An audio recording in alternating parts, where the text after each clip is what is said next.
పాత్రికేయ మిత్రులకు, గౌరవ పెద్దలు పద్మారావు గారికి, మా కార్పొరేటర్లు, అదేవిధంగా వివిధ సంఘాల నుంచి, వివిధ అసోసియేషన్స్ నుంచి వచ్చిన పెద్దలకు అందరికీ నమస్కారాలు. పాత్రికేయ మిత్రులకు కూడా చరిత్ర ఉన్నటువంటి సికింద్రాబాద్ పేరు మార్చాలనేటువంటి ఒక రాచరికమైనటువంటి, అంటే నా సామ్రాజ్యం నా ఇష్టం ఉన్నట్టు నేను చేసుకున్నటువంటి ధోరణి కనిపిస్తుంది. హైదరాబాద్, మల్కాజిగిరి, సైబరాబాద్. మల్కాజిగిరి అనేది ఒక గ్రామం, సైబరాబాద్ కూడా ఒక గ్రామం. హైదరాబాద్, సికింద్రాబాద్ అనేది చరిత్ర, ట్విన్ సిటీస్. అంటే హైదరాబాద్ జంట నగరాలు, ట్యాంక్ బండ్ అటువైపు హైదరాబాద్, ట్యాంక్ బండ్ ఇటువైపు సికింద్రాబాద్. ఏవైతే గ్రామాల్లో డెవలప్మెంట్ అయిపోతూ ముందుకెళ్తే కొత్తగా డెవలప్ చేయాలనుకుంటే కూడా ఎవరికి అబ్జెక్షన్ లేదు. కానీ చరిత్ర ఉన్నటువంటి సికింద్రాబాద్, లష్కర్ బోనాలతో పాటు మొదలుకొని సికింద్రాబాద్ రైల్వే స్టేషన్, ఇక్కడ రాష్ట్రపతి గారి విడిది ఏదైతే బొల్లారం ప్రాంతం కానీ, కంటోన్మెంట్ కానీ, పరేడ్ గ్రౌండ్ కానీ, జిమ్ఖానా గ్రౌండ్స్ కానీ, arts college, arts and science college, Mahbub college, clock tower, ఇట్లా చాలా చరిత్ర ఉన్నటువంటి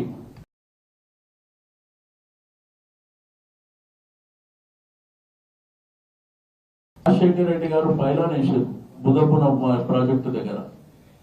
అయితే సికింద్రాబాద్ లో పుట్టి పెరిగినటువంటి మేమందరం, ఇక్కడ ఉన్నటువంటి ప్రతి ఒక్కరు కూడా మా సంస్కృతి, మా సాంప్రదాయాలు, మా కల్చర్ అందరూ కలిసిమెలిసి, హిందువులు, ముస్లింలు, సిక్కి, సాయి, మరి సర్దార్జీ కానీ ప్రతి ఒక్కరు కలిసిమెలిసి కలివిడిగా ఉండేటువంటి ఈ సికింద్రాబాద్ కల్చర్ని, సికింద్రాబాద్ పేరుని మరి దెబ్బకొట్టాలనేటువంటి నిర్ణయం ఏదైతే తీసుకుంటున్నాం ముఖ్యమంత్రి, డిలిమిటేషన్ చేసేది 150 డివిజన్లు ఉంటే 300 డివిజన్లు చేస్తామని.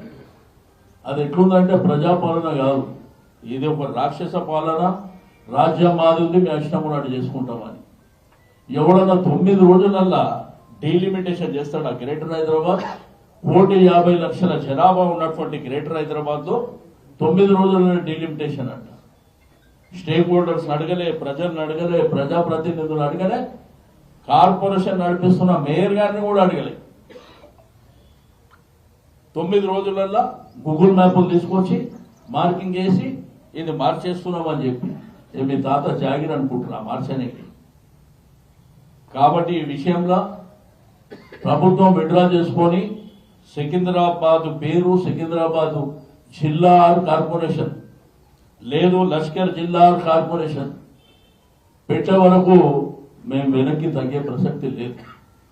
దీంట్లో కలిసి వచ్చే రాజకీయ పార్టీలు, కలిసి వచ్చే స్వచ్ఛంద సంస్థలు, ప్రజలు, రెండోది వ్యాపారస్తులు అందరి సహకారం తీసుకొని కార్యక్రమాలను చేపడతాం.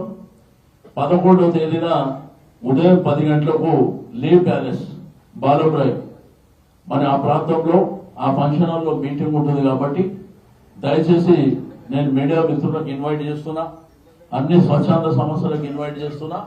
ఎట్టి పరిస్థితుల్లో ప్రభుత్వం మా పేరు, మా ఏదైతే సికింద్రాబాద్ పేరుందో ఆ పేరుని పెట్టే వరకు మా పోరాటం ఆగదు. అనేక రూపాల్లో చేస్తాం, శాంతియుతమైన పోరాటమే చేస్తాం. సికింద్రాబాద్ రైల్వే స్టేషన్ నుంచి గాంధీ స్టాచ్యూ వరకు 17th ఫస్ట్ ప్రోగ్రామ్ టేకప్ చేస్తున్నాం. ఆ తర్వాత రకరకాల కార్యక్రమాలు ఉంటాయి. ఎట్టి పరిస్థితుల్లో ఈ ప్రభుత్వాన్ని మాత్రం వదిలిపెట్టే సమస్య లేదు. మేము అడిగేది అన్నప్పుడు సికింద్రాబాద్ పేరు మారితే మా కన్న తల్లిదండ్రుల పేరు మార్చినట్టు అని చెప్పారు. అంతకంటే అటాచ్మెంట్ ఏముంటుంది, బంధం ఏముంటుంది. కాబట్టి ఇవన్నీ మీకు బల్కంపేట ఇళ్ళమ్మ దేవాలయంలో కళ్యాణం జరిగితే కొన్ని లక్షలాది మంది వస్తారు.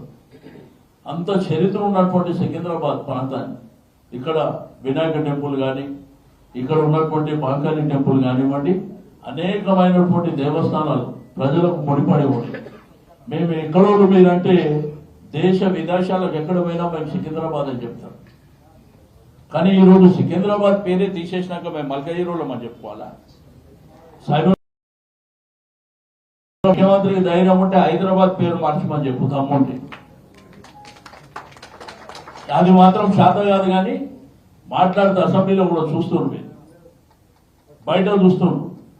ఆయన కనీసం భాష కూడా మాట్లాడడానికి రాదు. పేరుని ఇష్టానుసారం మార్చేస్తే ఊరుకుంటాం అనుకున్నా. సికింద్రాబాద్ ప్రజలందరినీ కదిలించేస్తాం, మీ ప్రభుత్వం మెడలు ఉంచుతాం. మా పేరు శాశ్వతంగా ఎట్లయితే 220 సంవత్సరాల నుంచి ఉన్నటువంటి పేరుని శాశ్వతంగా ఆ పేరు ఉండే విధంగా ఈ ప్రభుత్వాన్ని తిరిగి వచ్చే వరకు మా పోరాటం ఆగదు.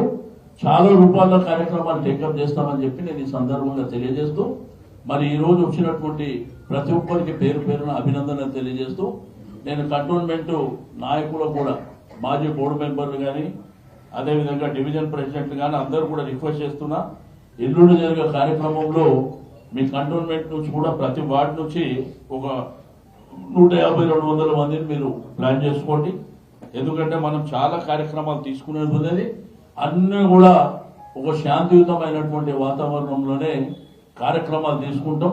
మన హక్కు, మన రైటు, ప్రజాస్వామ్యంలో మన రైటును మనం కూడగట్టడానికి, నిలబెట్టడానికి